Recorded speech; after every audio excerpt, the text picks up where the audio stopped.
తన్ను తెలియక నుండిన తనువు నేల మర్మమరయక నుండిన మతమిదేలా బ్రహ్మ మెరుగక నుండిన బ్రతుకులేలా కల్పనాతీత యోగాత్మ కేవలాత్మ. తన్ను తెలియక నుండిన తనువు నేలా మర్మ మరయక నుండిన మతమిదేలా బ్రహ్మ మెరుగక నుండిన బ్రతుకనేలా కల్పనాతీత యోగాత్మ కేవలాత్మ. జై సద్గురు శ్రీ గురు బాలరామస్వాముల వారిచే విరచితమైన కేవలాత్మ శతకమునందు ఈరోజు మనం 51వ పద్యం. దీనిలో ఏం చెప్తున్నారంటే మానవ జన్మ యొక్క సార్థకత గురించి తెలియజేస్తూ ఉన్నారు. అసలు నిజమైనటువంటి మానవ జన్మ అని దేనిని అనాలి అనేటువంటి విషయాన్ని స్పష్టపరుస్తూ ఉన్నారు గురుదేవులు. ఎలా అంటే, తన్ను తెలియక నుండిన తనువు నేల, తనను తాను తెలుసుకోవాలి, తన నిజ స్థితిని ఎరగాలి. ఏంటిది, ఎలా ఎరగగలరు? అందరికీ తానెవరో తెలుసు. ఏమని తెలుసు? నేను పలానా పేరు కలిగినటువంటి వ్యక్తిని, నాది పలానా చిరునామా, నాకున్న బంధుత్వం, ఇవి తెలుసు. కానీ తాను యొక్క ఆవిర్భావం ఎలా జరిగింది, అంతకు మునుపు ఈ దేహం అనేటువంటి ఉపాధిలోకి రాకమునుపు నేనెవ్వరు, నన్ను నడిపిస్తున్నది ఏది, ఆడిస్తూ ఉన్నది ఏది, అసలు ఏంటిది? అలా ఆ రహస్యాన్ని మహనీయులైనటువంటి యోగులు దర్శించారు. అలా తనను తాను తెలుసుకోవాలి. అయితే ఇది ఎలా సాధ్యం? నిజగురు దయతో సాధ్యం. అయితే ఏం తెలియజేస్తారు నిజగురుదేవులు? తను ఎవరో తనకు దర్శింపచేస్తారు. ఇంకొకటి ఏంటంటే, తనను తాను తెలుసుకున్నంత మాత్రమున సరిపోదు. తాను ఉండగానే తన రహస్యాన్ని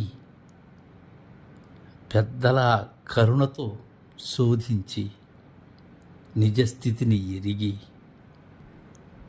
అలా తన మర్మాన్ని తెలిసినటువంటి విధానం లేనట్లయితే ఆ తనువెందుకు? మిగిలినటువంటి పశుపక్షాదులు, మిగిలినటువంటి జీవరాశులు వాటితో సమానమే. కానీ దీనికి దుర్లభమైనటువంటిది మానవ జన్మ, జంతువునాం నరజన్మ దుర్లభం అనేటువంటిది తన్ను తాను తెలియనప్పుడు అది సరిపడదు.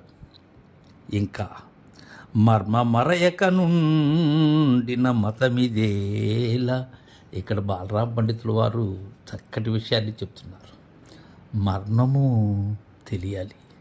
ఏ మరణం తెలియాలి? నా మరణము తెలిసి నేను లేనటువంటి గురు మరణం తెలియాలి. మతాలు ఎన్నో ఉన్నాయి. అవి ఒక మితములో, మనసే మతం, నాకు అనుకూలమైనట్లుగా నేను చేసినటువంటి సిద్ధాంతం, అలా ఒక మితంలోనే ఉన్నాయి అవి. అయితే ఈ మరణం అనేది అమితమైనటువంటిది.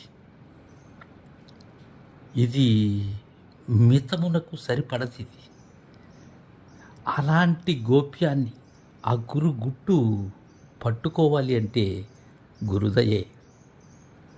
మరుగు తెలిపేటువంటి గురువరేణ్యుల యొక్క సన్నిధిలో మాత్రమే మర్మాన్ని తెలుసుకోగలం.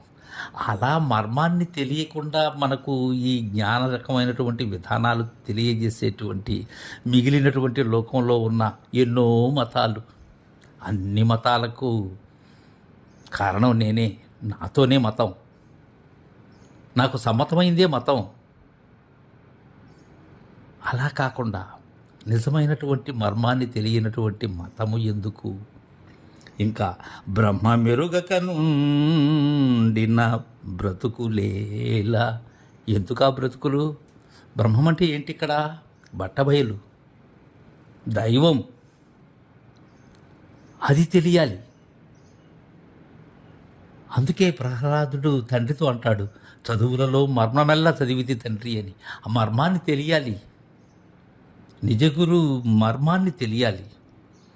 అలా ఏదైతే తెలుసుకున్నట్లయితే ఇక తెలుసుకోవలసినది ఏదీ లేదు. అలాంటి బ్రహ్మమును ఎరుగనట్టయితే ఆ జీవనం ఎందుకు? ఆ బ్రతుకెందుకు? దానివల్ల ఉపయోగం లేదు. ఎంత ఇదిగా చెప్తున్నారంటే ఇక్కడ గురుదరి చేరి తన్ను తాను తెలియనట్లయితే ఆ శరీరం ఉన్నా ఒకటే, లేకున్నా ఒకటే. మర్మాన్ని తెలియచేయనటువంటి మతం, ఆ మతాన్ని నువ్వు ఆచరించినా ఒకటే, ఆచరించకపోయినా ఒకటే.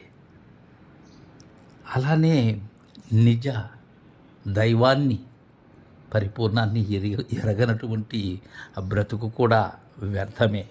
కల్పనాతీత యోగాత్మ కేవలాత్మ. జై గురుదేవా.